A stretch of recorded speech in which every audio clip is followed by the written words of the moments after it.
ผมจะพาเพื่อนๆไปดูแม่ไก่ของผมนะครับว่าตอนนี้เป็นยังไงบ้างเดี๋ยวเราไปดูกันนะครับ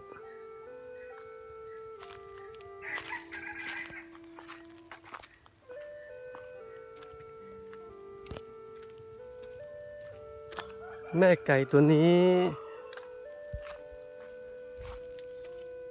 ผมเพาะมาเองนะครับ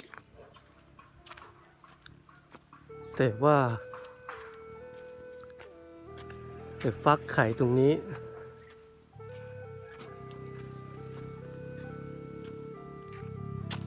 นะครับข้างๆถนนเรามาดูว่าเป็นยังไงเนาะ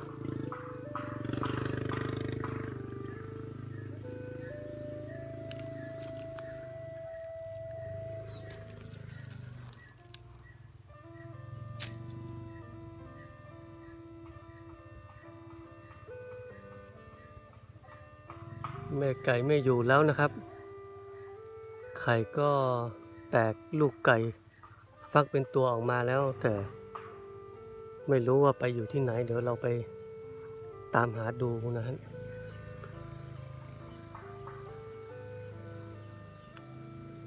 เดี๋ยวเราไปดูกันนะ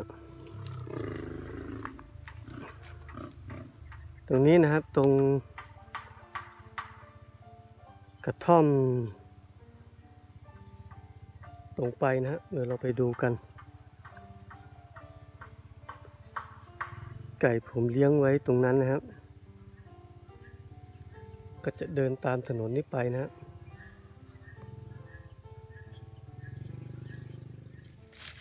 พ่อไก่ก็จะเป็นตัวหนุ่มตัวนี้นะครับ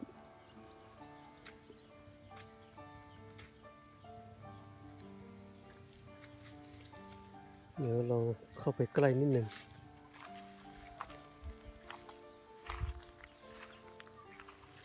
ตัวนี้นะครับพ่อไก่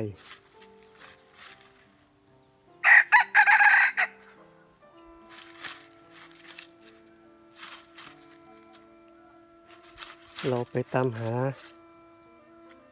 แม่ไก่กันต่อนะครับ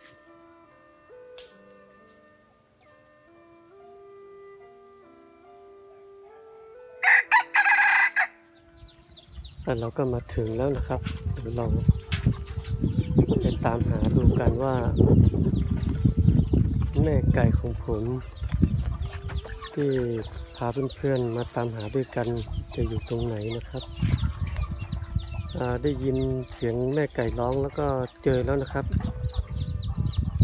เป็นตัวนี้นะครับที่ผมพาเพื่อนๆมาหาด้วยกันครับ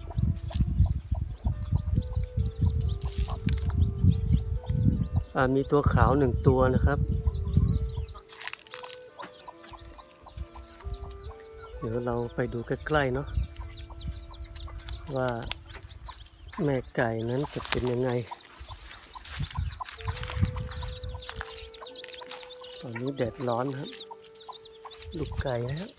มีขาว1ตัวมี6ตัวนะครับไข่7ฟองเสียไป1ฟองนะ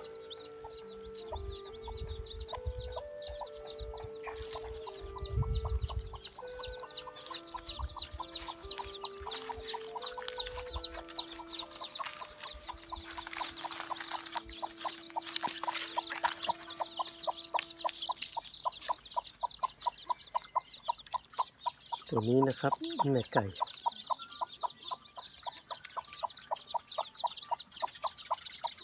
สร้อยคอเหลืองนะครับสวยงามมากๆ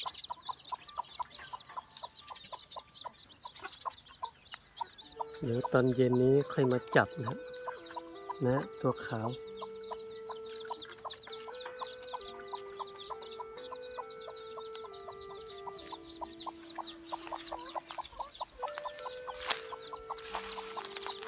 ตัวนี้นะครับ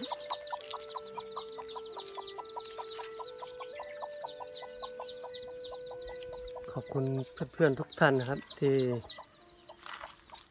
ติดตามในช่อง YouTube ของผมแล้วก็ติดตามในไก่ของผมนะครับ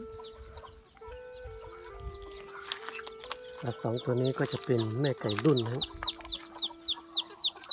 ตัวหนึ่งตัวจะออกดำประดูนั้นเจ็บตานิดหนึ่งส่วนลูกไก่ตัวนี้นะครับตัวนี้เป็นลูกผสม F2 หรือว่าลูกผสมป่าน้ำ2นะครับแม่ไก่อยู่ข้างในนะตัวนี้ออกมา